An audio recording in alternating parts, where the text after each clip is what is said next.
ভাবছেন কিভাবে বদলাতে হবে জীবন আর জীবনের দর্শন, তাই তো? একেবারে সহজ। আপনাকে দাঁড়াতে হবে আপনার রবের সামনে কোনো এক ভোরবেলা কিংবা উদাস দুপুরে, এক কাপ চা অথবা কফি হাতে নিয়ে দূর আকাশের দিকে তাকিয়ে ভাবতে থাকুন আপনার জীবনের উদ্দেশ্য কি, কেন সৃষ্টি করা হয়েছে আপনাকে। নিজেকে প্রশ্ন করুন, যেভাবে কাটছে আপনার নিত্যকার দিন, যেভাবে ফুরোচ্ছে আপনার হায়াতের সময়, আদৌ কি সেভাবে জীবন পার করার কথা? মৃত্যুর মতো এক অনিবার্য সত্যের দিকে দৌড়ে যাচ্ছেন আপনি। প্রতিদিন একটু একটু করে পৌঁছে যাচ্ছেন সেই অন্তিম মুহূর্তের আরও নিকটে। তবে মৃত্যুই কি আপনার জীবনের পরিসমাপ্তি? এরপর কি আরেকটা জীবন আপনার জন্য অপেক্ষা করে নেই, যে জীবন হবে অনন্ত অসীমের?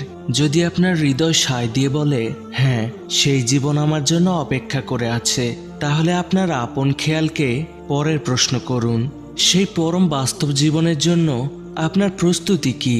জীবনের দর্শন বদলানো মানে হলো জীবনে আল্লাহ সুবহানাহু ওয়া তাআলাকে জায়গা দেওয়া, তাকে ভালোবাসা এবং ভয় করা। সাধারণত কাউকে ভয় পেলে আমরা তার কাছ থেকে পালিয়ে বেড়াই, দূরে দূরে থাকি, কিন্তু আল্লাহকে ভয় পাওয়াটা একেবারেই অন্য জিনিস। এই ভয় যত বেশি প্রকট হয় আমরা ততই আল্লাহর কাছাকাছি চলে আসি।